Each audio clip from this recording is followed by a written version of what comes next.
Hello, Attactioneers. We are back with an updated Dromai deck tech. This time it has gone the distance. I'm joined once again by Isaac Jessen. Isaac, what's up, man?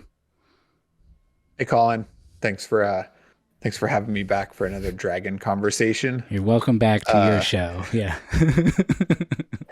I didn't quite win worlds with this deck, maybe because it was Blitz Day 2, but I did manage to win recent ProQuest with it. Hell yeah. So we're here for the update. Not just one, went undefeated on the day in Northern California, where there are some really great players. So, congrats to you, man. This is really excited. I'm excited to hear about the changes and updates. So let's just jump right in. Tell us about this new version of Dromai. Sounds good. So my deck is more adapted to a more aggressive meta. The previous worlds list was kind of considering that Oldhim, Icelander, and Fi would be the three main decks, almost exclusively. And I was kind of built just to beat Oldhims and Icelanders and kind of hoped I didn't run into Fis. But now that Briar and Fire are still prevalent, but also Dash is a huge threat, and Lexi has come out to kind of combat these decks. There's a lot more aggressive decks in the meta, so I just tweaked some things to run with them a bit better. The Guardian and Brute matchup may have suffered a bit, but didn't suffer too much. I still like those matchups. Nice. So my ProQuest in Swiss, I faced a Dash, Reinar, Briar, and Lexi, winning out. And then in top 8, I faced a Fi, an Icelander, and the same Lexi again. Shout out to France in the finals. Hell yeah. Awesome. So no Guardians that you went up against Nope. this I time. uh, I thought about bringing Lexi to this meta, Mm, but I was afraid there would be a number of talented Guardian players there. mm, Uh, which at least one of them was, but I did not face him. And anyway, yeah. just the fear of the Ranger Guardian matchup is the kind of the only reason I didn't bring Lexi. And my practice on this deck, like it's a broad field, and I have many recent reps on this deck, and I'm a bit rusty on Lexi, so Totally. we went with the safe pick. Yeah. And we'll put the kind of PQ meta breakdown at your ProQuest in the show notes as well, just so people can get a overview of that as well. Cool. So, anything about the kind of high level things about your deck you want to share before we get into kind of the updates? Actually, I will say right now, if you're watching this and you haven't watched our last deck tech, you should go watch that first because we spend like 2 hours going into every single card and like how to play Dromai. So if you're newer to Dromai, that's like a really great foundation, and then pop back over here and like get the updated hotness. Yep. So welcome back 2 hours later, and let's continue. Uh, the the only thing I'll say about this deck before we get into it is that it is a hybrid list. So I still have access to 13 blues for things like a more frosty Lexi or Icelander. And I still have like the what do you want to call it? Like the classic Guardian package. I'm not doing it's not like the red hot list is meant to race aggro, and it has like three remembrances and has a different game plan for Guardian. If your meta has a ton of Fis and you don't want to bring Lexi for some reason, maybe like a red hot list or a more aggro list might be better. But I like this list because I like it into Guardians, and it's fine into aggro, and it's great into everything else. So um, just keep that in mind. Like if your meta is different, like I didn't know the meta I was going into because I'm not a local there. So if you have a ton of Guardians, tweak away, or if you have a ton of Fis, put in put in whatever. all the overpowered, illusionist attacks or whatever. Nice. Cool. I've noticed here that you've listed the perhaps average cost of this deck, which if you're looking for a cheaper deck in Flesh and Blood, this one comes out to 290. So we did it. We crushed. We broke the glass ceiling of high prices in Fab, and Isaac has shown the people the way. So that's pretty exciting. I know a lot of people are constantly talking about that, but I thought that was really cool. Yeah, me too. It tells you the price on Talishar or on Fabrary, and Nice. I was like, oh, nice. Shout out to Fabrary. Great tool. All right, Yeah. so let's jump right in. Do we want to talk about the kind of updates from the last deck to now, or do you want to? How do you want to move through this? Yeah, sure. So the main new addition to this deck is like an upgraded aggro package, and it's basically just you just put the best cards in the game in, right? So I have Ravenous Rabble, Blaze Headlong, Snatch, Dust Up, and Scar for a Scar, and that's 3 times 15 0 for 4s, which you know is quite aggressive. I also put in Snapdragon Scalers for with this package. And it kind of combats, like, you don't have a ton of auto go again, like between Snatch and Dust Up, and if Scar is offline, that's like 9 without go again. So the snaps can kind of bail you out when you have an awkward hand. Mm. Scar for a Scar is not that great of a card.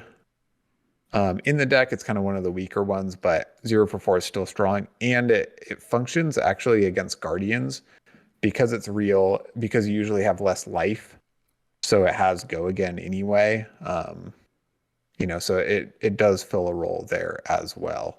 Cards like Snatch and Blaze Headlong are just absurdly powerful.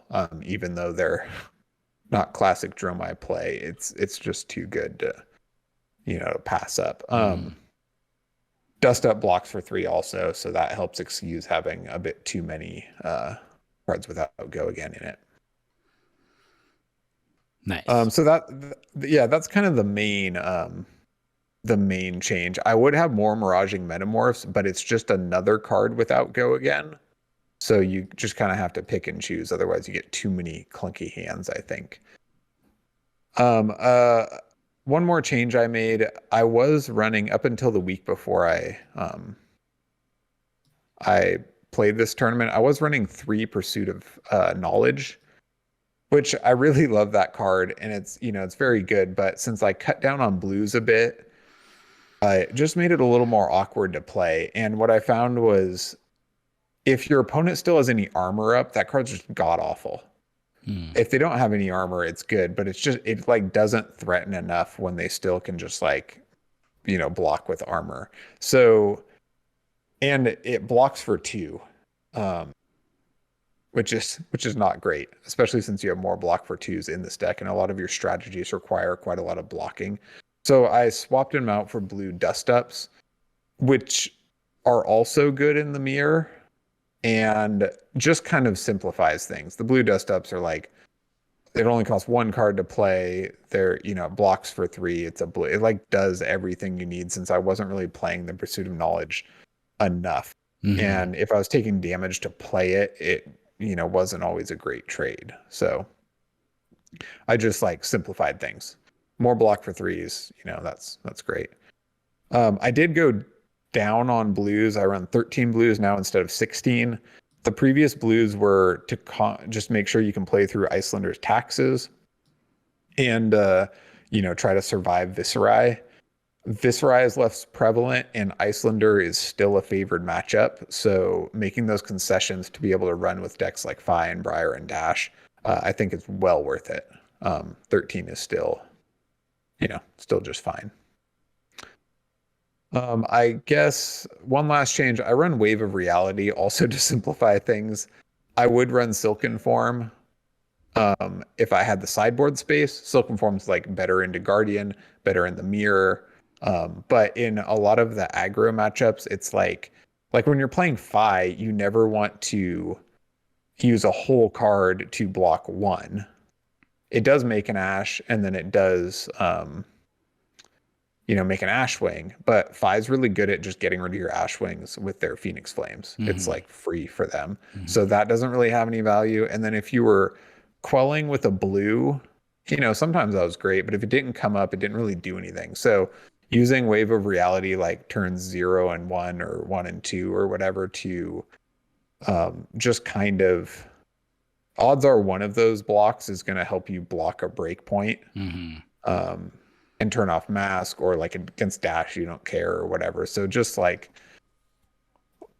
after playing with it, I was like, should I just be running Iron Rot? Is this really like the illusionist arms are just really bad, Yeah. except when Silken Form shines, like again against Guardian or slower matchups. But it just like makes it simpler for me. Yeah. Yeah, I saw that you had this and was surprised, but then realized that with the ward and the spectral shield, you basically just get, it's kind of like having 2 health rather than 2 armor, but it also prevents hit effects. So like it's pretty sweet. You don't get to exactly choose when you want it to happen, but the fact that you just have like 2 extra health in the whole game is like pretty awesome. So very cool that you use this. Yeah, I like it till we get like a real tool. One day. I'm running Skullcap because I was borrowing Mitch's Crown of Providence, and then he needed it for the same tournament, and they're $300, and I wouldn't have had time to order one even if I had wanted to, so I switched to Skullcap. But if you have a crown, use that. Skullcap is like much worse, actually. I rarely got the full value out of it. It was kind of upsetting, but 8-0 with the skull cap. Take that, Crown of Providence. Yeah. That's also what keeps the price down. Yeah. If you buy the Crown of Providence, you are now paying an extra, $100 to $200. Cost of the whole deck. Yeah. Yeah. So pretty sweet though. Awesome that, you just adapted to what you had. I feel like people always talk about everyone just buys the best cards, and that's not always the case. So you can do well with what you got. Cool. So what about any other things that you cut from the previous deck to this one? So like I mentioned, I cut 3 blues to make space for this new sideboard, and with it, I cut the 3 Vincericais. Not because I don't like that card, but because you have 3 Necria, a Dominia, and a Tomotai in almost every matchup or every matchup. And so that's 5 cards that require you to draw a blue. And you usually only have like 9 blues in the deck. So with that ratio, having 3 Vincericais also would mean you have 8 cards in your deck that require a blue. And it just led to drawing hands that are like Dominia, Necria, Fate Foreseen, and a rabble or so, you're just like shit.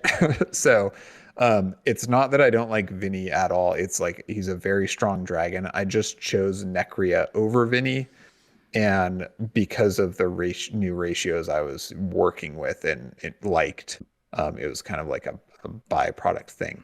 I like Necria. I like them both, like against Fi or in any aggro matchup for sure. But I like Necria better just because of the difficulty in making Ash sometimes in faster matchups.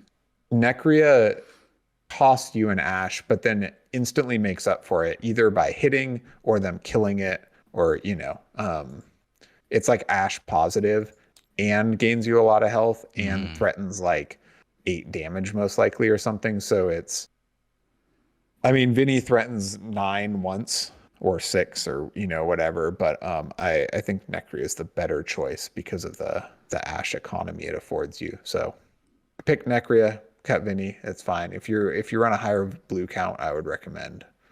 Okay. What other, there's a couple other dragons we might point out that are not present in your deck. You want to talk about those a little bit? Yeah, I think the only other dragons are like Thamai and Uvia. And I would also just name like Oasis Respite, or these are just like all tools for combating different things, Hmm. like more wizards, more Icelander, more Guardian, you just put the tools in that you need. But like I said, for the more hybrid build or the more aggressive matchups, you know, they get cut. And I didn't miss them, honestly. They're like very niche, have very niche use cases. Hmm. So all good. Nice. All right. What about any things you're still thinking about or considering, adjusting either by adding or removing from the current deck?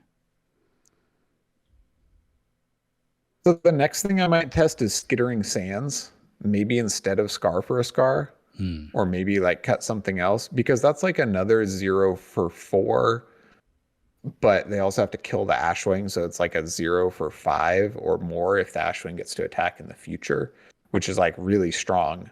Um, the it does cost you an Ash, so having Ash negative cards really affect your deck and your play. So anytime you tweak your like the where the deck is right now, I'm very happy with my Ash economy and like how I play it. In the aggro matchups, I like barely have enough Ash, but can still apply enough pressure without like sacrificing too much to have to make more. Hmm. Um, and then the slower matchups, it's really easy. So if I add those three things that cost me more Ash in a game, I would have to play a lot of reps to make sure it's not just like screwing me over, right? Because if I play a Skittering instead of like a Scar, then that turn where I draw like Chromai, Asvali, uh, you know, Fate Foreseen in a blue and I have a Necria in Arsenal or something, like I'll have less Ash for that kind of pivot power play where you just throw out a bunch of dragons and, you know, um, not win the game that turn, but kind of win the game through that tempo play. So, uh, and those kind of things are a bit hard to gauge unless maybe you watch your matches back.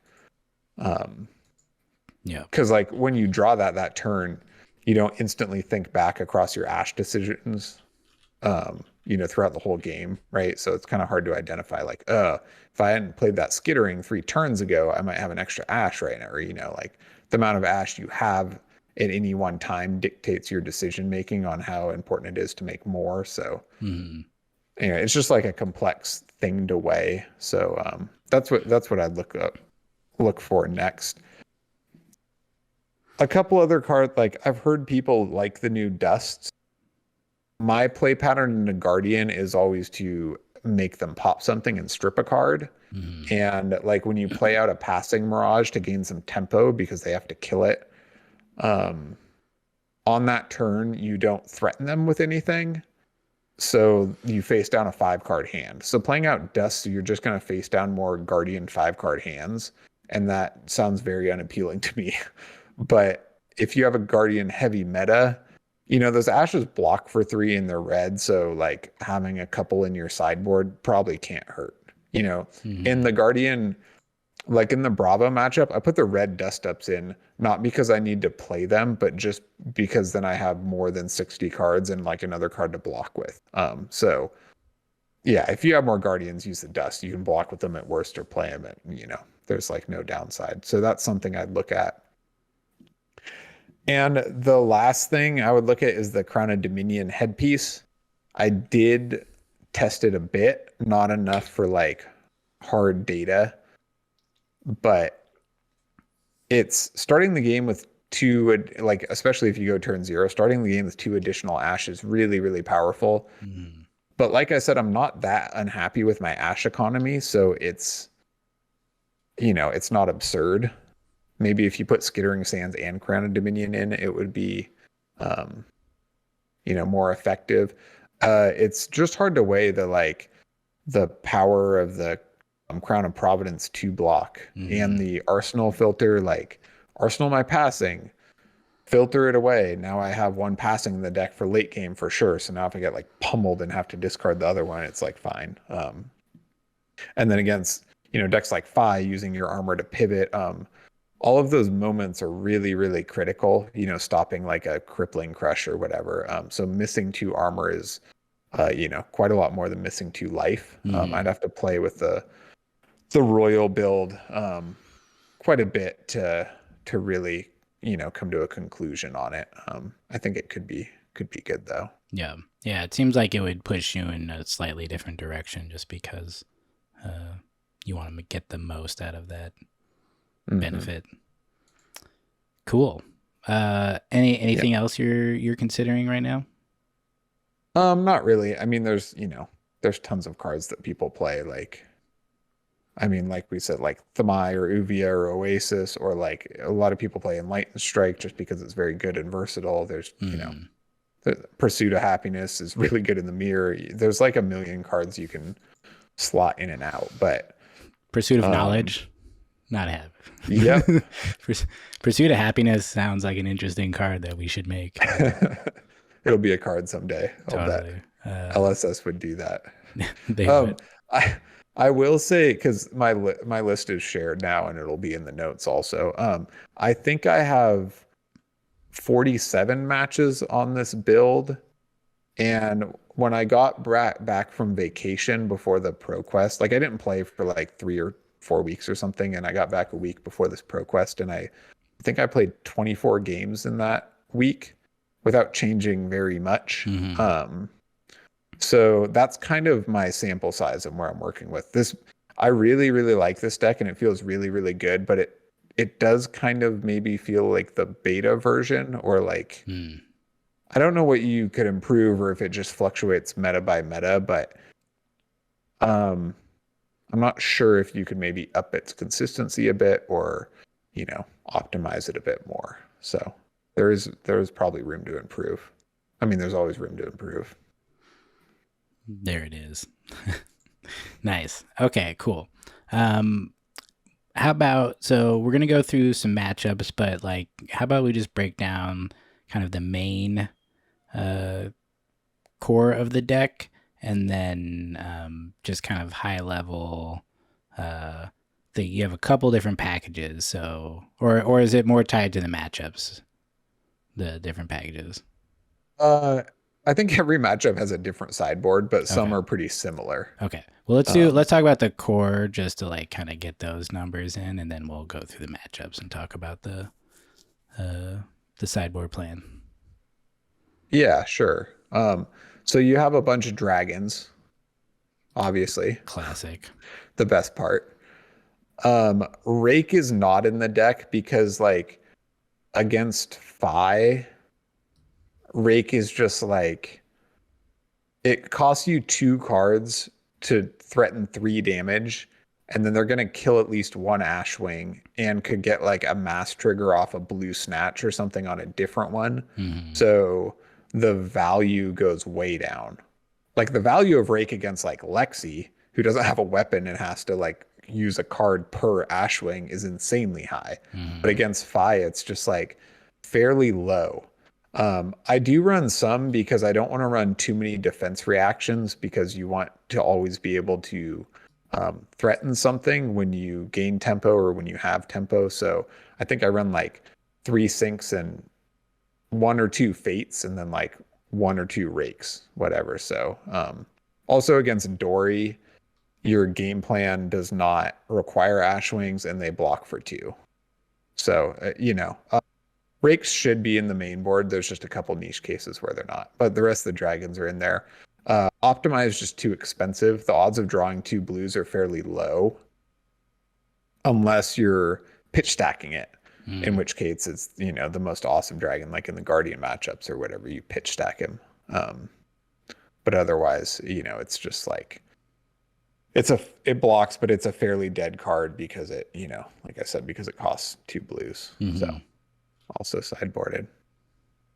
If we go over, so I do have a number of attacks. Um, these are more versatile attacks, right? Like Rabble and or Sweeping Blow is honestly a fairly weak card, but it makes Ash blocks for 3. Rabble has Go Again. Blaze Headlong almost always has Go Again, so they're Hmm. like, again, they're easier to play out. The other sideboard package that I board in with the snaps are kind of enders. So you would never be able to play them against guardians or something because something will be popped before that happens. And they block for 2, and they're just in matches where you're more like tempo racing. Mm-hmm. And I guess to round it out, I just have 6 blues in the main board. You always have uses for blues. Some of your dragons cost blues. I usually board in the 3 blue dust ups. I can't remember if there's an instance like the passings might come in against dash instead, because in the off chance you get to play one, it's actually better than a blue dust up. So anyway, you usually go up to about 9 blues. So Cool. that's the main board. I think it's 36 cards. Sigils would also be main boarded. Actually, they might be main boarded right now. They would come out against Dory. I'm unsure if I have that option though. Like just like not enough cards, So Yeah. they actually might be in it every matchup at the moment. Do you ever end up playing the Ember Moths, or is like your blues always going to be for pitch? Yeah, no, I prefer never to play a blue, but Yep. that's one thing I like about it is if you draw it with another blue, you can like pitch a blue to play a 1-cost dragon and then play blue Ember Maw. So it functions in hands that are 2 blue heavy. It blocks for 3, which is great. Yep. If your hand's 2 blue heavy, you're probably just going to block. But if you don't have to block, you can like play it also with the double blues. And finally, there's this kind of hard to quantify ratio of like ash production or cards you can play without any ash, especially like turn 0, if you draw 3 dragons and a blue Ember Maw, you can pitch 2 to play it, which gives your opponent a hand filter, unfortunately, but also starts you with 2 ash. If you draw 3 dragons and a rabble, you can play the rabble and then pitch to furnace. There's like a number of ways to generate ash, and I think having that number not be too low, like not just being only dragons or whatever, is fairly important. Nice. So yeah, very versatile. Love Ember Maw Senpai. Hell yeah. All right. Should we jump into some matchups? I think probably Sure. what everyone wants to know about is how you beat people like Fi. Yeah, and the list I had shared has like match sideboards in it, so you can look at what I sideboard for each matchup. I talked about Fi in our previous video, but I would like to say that the aggro matchups have changed a bit because of the nature of the deck, or your game plan into them has changed a bit. So now you play a bit more aggressively, and sometimes your turns are just kind of dictated by the hand you draw. Like if you draw 1 dragon, a rabble, a blaze headlong, and a snatch, that kind of tells you what you're going to do, right? Like you're probably going to block with the block 3, try to interrupt a mask, and then play the other 3 cards out if you can, or you might have to block with 1. But so you are kind of at the mercy of what your hand dictates, I guess. But that's just fine in it. That's like a very powerful turn if you're able to. That's like a net 15 damage turn off 4 cards. So threatening a draw with Snatch as well. Nice. And Snatch, I mean, you can snaps it. You can it threatens a lot. Like if you play Snatch, so you have a card in Arsenal. So if you snaps it, then you can use the card you drew to like pitch and then play like the dragon or miraging metamorph out of Arsenal. If you don't have an Arsenal, it gives you one. You like most of the cards you draw in your Arsenal, especially if you run Crown of Providence. And finally, if you already have a card in Arsenal and play a Snatch, at the very worst, you can pitch to Furnace with the card you draw and generate an Ash. So it's like really, really high value. Nice. I guess that's kind of all I have to say about the aggro matchup. You're just like able to block a little less, but just have better damage output. So you're winning aggro matchups by making like intelligent tempo decisions, right? Like making better exchanges than your opponent, as far as playing out dragons or playing out attacks and blocking, et cetera, et cetera. Yeah, you asked about the Fi. The only update I have about the Fi matchup is I find every game Fi has kind of quite a lot of armor between Shuko, Tunic, and Mask. They have 5 extra block. So if you're both getting down to the end game, you have to calculate that in. Like in the game in the quarterfinals I won against Fi, I had this like opportunity to kind of go for it and pressure it. But when you factor in their hand or their armor, I was like, oh wait, they can just like go to 1 and I don't strip any cards, if they give me all the armor. So then I made a different decision to get their armor and then go for it like the next turn or two. So when you get 5 blocking on the back foot, like that's kind of how you win, but it might take you like an extra turn or so because they actually can block for quite a bit. They just always save all that stuff because they want to get value out of it. And then at the end, they always just have 5 extra life. So. And are you running the defense reactions in that matchup? 3 sinks and a fate, or maybe 2 fates. Okay. Oftentimes you're just blocking for 3, and I don't like having too defensive of a hand because if they have a kind of lackluster or setup turn, you don't want to be sitting on like, you have a D-react in Arsenal, and then your hand is like, Sigil of Solace, sink below, blue, sweeping blow, and so you know what I mean. You can't really like threaten them back for very much. So in order to bring that down, I wouldn't run 60 reacts. It's too many. Cool. All right. Yeah. So what's next? Any notes for like the Briar matchup? Yeah, that plays out a little differently. We didn't cover that in the last video. Or yeah, we did a bit, but it just plays out a bit differently now. You're not always trying to block out their CMH turns. You're just a bit more aggressive of a deck. So same thing. You're just trying to tempo them and have better exchanges. One thing I have learned is that on their CMH turns, like they have the setup turn, right? They play CMH in like an attack. And then the next turn is the big one because they've like Arsenal Lightning Surge or whatever. On those turns, all of their cards are poppers, but it buys cards out of their hand.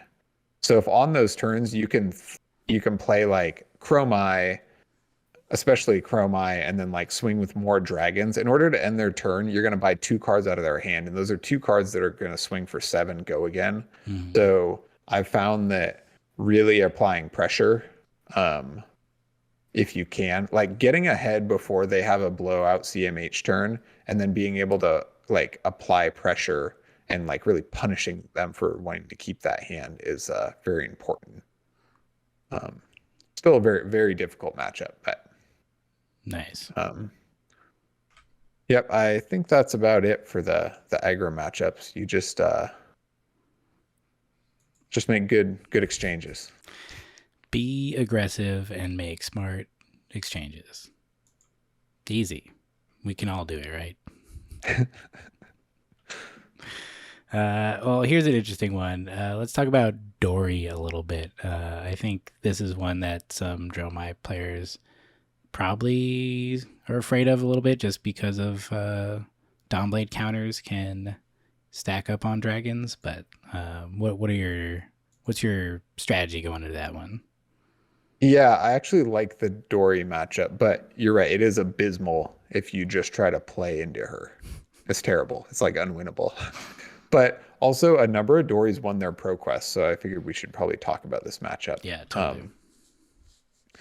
So against Dorinthia, it's like a several stage game. It's a second cycle game for sure. So your plan is to, first of all, you have to be familiar with Dorinthia's play patterns to be able to block her out efficiently. Otherwise, you just get blown out because it only takes like 1 turn to blow you out, and then it snowballs. It's a very deadly snowball. It's pretty gnarly. So, the first cycle plan is to block out and chip her down and make ash. Making ash is like easy. It kind of happens. If you have an extra card, you pitch to furnace. You're also pitch stacking your deck here. So you know, a lot of times you'll like block for 6 and then use the D react out of Arsenal, and then you can swing at Dory with like a Rabble and a Snatch or something, you know, um, to chip her down. You can also, you do want to be pitch stacking really potent second cycle hands, so you're able to play like, you know, Asvali, Chromai, Necria, or Asvali, Chromai, Rabble, Snatch, or whatever, right? Like, so that's very important. But while you're doing this, um, you can also play out single dragons at a time, never ones with more than 3 health. Because if you play out a dragon with more than 3 health, she gets a free counter, and then your like block patterns when Dawnblade swings for 4 become just like miserable.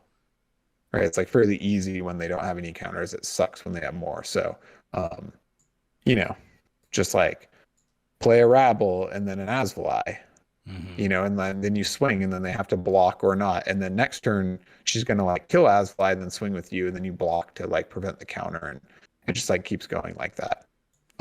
When you hit your second cycle, you should, it depends, right? But you should have like, you know, 26 life and she'll be at like 11 or something.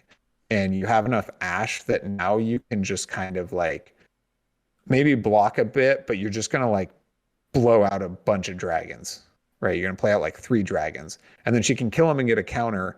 But every time you do this, you're threatening a bunch of damage, and then she has to block or take it. And she has too low of life to like consistently clear your dragons and then capitalize on her counters because her, you know, her life total is too low. So that's the game plan I've found to be fairly consistent. Um, Nice. if there were a lot of like playing Dromai out there, Dories might come up with a better plan. I don't know how much of this is like them being unprepared for what I'm doing, but it like pretty much always works. So And I just don't get like twinning bladed or something. Don't get blown out. Yeah. Yeah. Study her cards because they will mess you up if you don't know what she can do. So are you running 6 D reacts and the sand covers in that one? Yeah, definitely. Yep. Cool. And like, yeah. Nice. I think I don't run scars because you're on higher health. But you kind of run everything else. Okay. For sure. Yeah. Hell yeah. All right. What's next? Should we talk about Ms. Dash? Yeah, Dash is a very very prominent hero now that we didn't see very much of at Worlds or, you know, in the previous meta because of her new cards. This I really like this game. It's very interesting. I think it's pretty well Dromai favored, but the way you play it has to be you know, kind of specific. Like, I think from the Dash's side, Dash should play pistol and try to set up items. And they should play fairly aggressively, but also I think their endgame win con is probably having items and like pistoling you for 20 a turn or whatever. So because of this, your plan, like you're the beatdown, you're the aggro deck. And you want to, you know, I mean, that doesn't mean you can't block. You can block plenty. Dash has a really hard time at clearing your dragons, though. So you can block, play out dragons, play your attacks, and, you know, kill her fairly easily. The only thing you need to kind of watch out for is if Dash gets hyper aggressive or like has a Hanabi blaster, it's like fine to block, right? Like, so if they have a turn where, you know, they're boosting a bunch, they're using their Teklo Foundry core, you know, like Teklo Foundry Heart. You know, you can just do the math, right? So you're like, wait, so if I block right now, this turn has cost them 10 cards out of their deck and I'll leak 2 damage. You know, and you're like, okay, that's a no-brainer, right? So if they start getting greedy and going too you like definitely can block, and they can deck themselves. But like I said, I think that their most like intelligent win con or like most effective plan is to maybe set up items and like have that end game. So you definitely can't let them do that. You can't just like go in and start blocking away, being like, oh, you're gonna deck yourself, and then I'll just win because then you'll die because it'll be like pistol for 4, 5 times or what, Yeah. it's insane. So yeah, go in aggressive. Don't be afraid to trade damage. But if they're not setting up any items and they're just like blowing through their deck, it's you can certainly pivot and block her out. Like if they put out a Teclo Pounder instead of the induction chamber, are you immediately going more defensive from this get go and then pivoting when you see your window? If they have a Hanabi blaster, probably. Um, if they have a pistol, also probably. Okay. I haven't had that much experience against each specific, like I haven't played each archetype 10 times or each hybrid 10 times or whatever to like know for certain. But I always have a pretty good time in the matchup just being aware, you know. Nice. It's not like I execute my win con and I win. It's like you have to, be aware of the game state and what your opponent's doing. So, any final thoughts on dash? Might have a weird cut there because my power keeps surging, but we're gonna wrap up the old dash matchup and then talk about something else next. So, any other notes there? No, and I don't really play around any cards from that, like the courier that gives the next thing +3. Like you have to block that because that's just insane value. I don't play around Pulse Wave Harpoon though, because if you just play every card or every turn around that, you'd be taking a ton of damage. Yeah. Yeah, I mean, block when there's obviously a detrimental hit effect, but dash doesn't really threaten too much in terms of intricate attacks, so you'll probably be fine. Also, if they kind of have a lot of poppers, but if they use a popper to pop your dragon, that's kind of one of the best attacks in their hand usually. Like their play pattern will go like 0 for 4 boost and then 2 for 6 boost and pistol or or whatever, something like that. But if they use that popper, then their next turn is usually a little bit worse. So that's you got to play around poppers, but there is kind of that silver lining. The poppers aren't just like extra. Nice. They also go through their deck so fast you can count the poppers left between their like banish zone and discard pile, and Nice. All right, cool. Then we have Lexi next. Yeah. So this is the last matchup we're going to cover today that we didn't cover last time, unless you have any extra bonus ones, Colin. But Lexi is very Dromai favored. If I sideboard in 3 more blues if I know it's a Frosty Lexi, or just 3 more block 3s if it's more aggressive. I think the key to this matchup is just patience. Like Lexi can throw out a lot of damage with hit effects mixed in there, but there'll be these windows in the game, right, where you can only take 2 damage, or they're not going to tax you and you can take like 10 damage, but then you throw out 3 dragons. And then, all of a sudden Lexi's like turn where it's 2 arrows at 5 apiece and they have to save a card to arsenal. They're either not going to do anything by killing some dragons, or they're going to threaten you, but then you can like mostly block and then you have your dragon still. It's just really hard for her to deal. Having no weapon, it's really hard for her to deal with dragons. So I tend to stay like high on life and then use my windows and my life as a resource to like, turn the tide or kind of blow her out. Like I said, rake works really well. Going wide works really well. Nice. Yeah, I bet the Ashwings do a bit of work when someone has to spend a whole card to kill each one of them. Yeah. Endless Arrow is pretty productive for Lexi, but it still takes one of their arrows per turn, like their 3rd arrow per turn, to not threaten you. So, Nice. It's a good matchup. You'll be fine. Yeah, I think patience is probably the hard thing because their onslaught can be very tilting. So being able to withstand that, keep your head about you, block up, and then find your window, as you say. You just remember what your game plan is, and then you should be able to follow that to victory. Yeah, definitely. Yeah, and I mean, remember, it's like it can be like overwhelming, or you're like, shit, I can't get a freaking breath here. But then you're like, oh well, I just blocked out and I took 2 damage, Mm-hmm. and I still have a dragon out or something, or like, so we'll just see what the next turn brings, and that Yep. that's kind of a win for you because they oftentimes can't push a lot of damage. They do have some bad turns every now and then. Yeah. If Lexi really sets up and has a huge combo turn, she can do quite a lot. But, like I said, throughout this, you're also pressuring her back, Yep.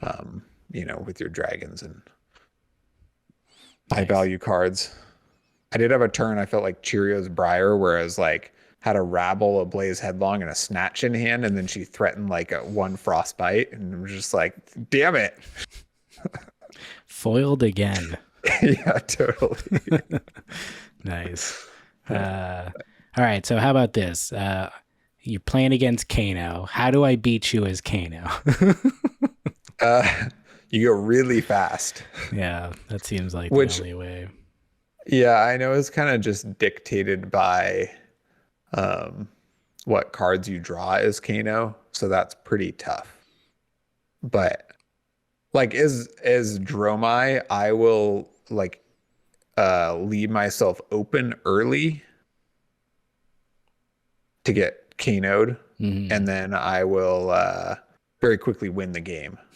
Right? So if like the last Kano game I played, if I'm at 43 health and I just played, Rabble, Dragon, and then I'm threatening a Pursuit of Knowledge, and I have no resources up. It's like, well, if you can kill me at 43, great. But I'm just like obliterating your life. And every dragon I get out, they can't pop. They can't attack them in some ways, but it's just like every dragon I play Mm-hmm. is going to get so much value by staying out. So it's like really just it's not a great matchup for Kano. You're going to win in like 3 turns or something It's if you not can great. win. Not great. Yeah. That's okay though. We'll keep trying. Awesome. Well, yeah, I think that kind of covers it. If you're curious about Guardian and Icelander, I think check out our other video. We spend a lot of time on those, as well as like I think a bit more time on the Fi matchup. But yeah, so this is just kind of the update, addendum part 2 of many Dromai journey for Mr. Isaac Jessen here. 8-0 Pro Quest. Congrats again, man. That's super cool. Heading out to Baltimore to wreck face with Dromai. Thank you. We're all stoked. Any last words for everybody ready to pick this deck up? uh No, just go out there and have fun. I really love this deck. It has an engine to manage, and every matchup is quite different and unique in how you have to play. So it makes it really interesting, but also, is a more difficult deck to master. Like I feel like I still have not mastered it, 6 months later or whatever. So I guess that's what I would say is if you would like to play Dromai, I would recommend reps.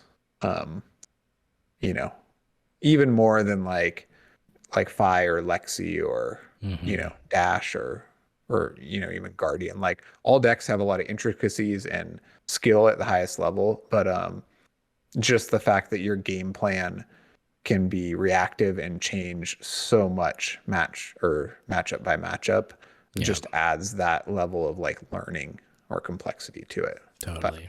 it's very rewarding. Yeah, I intend to get back in the Dromai seat eventually, but I couldn't handle the learning curve. But if you do, you can really succeed with this deck, especially you find the right meta. People don't show up with the single only one deck. If you have a pretty, it seems good into a diverse meta. So right now it seems pretty well suited for where everything's at. So jump in while it's Yeah. hot. That's why I brought it, right? Because it's like Fi and even Briar are not great matchups. But the fact I'm looking at the field and I like almost every matchup is like a pretty good place to be. Like it's hard to choose a hero that you're really good at and also, you know, like almost every single matchup. Awesome. Well, thank you, Isaac, for sharing your wisdom. If you enjoyed this, please, subscribe and like, share with a friend. If you like what we do here at the channel, think about joining our Patreon. We have an excellent Discord where we share kind of our thoughts on this stuff as they're happening. And otherwise, we're happy to share our learnings, and you get the full sideboard guide down below. And we're just giving that to you. So please, at the very least, give us a little like and leave a comment. If you have questions, feel free to reach out to us on Twitter. All the information is in the outro. And I think that'll do it for today. Thank you, Colin. Thank you, Isaac. And thank See you later, everyone.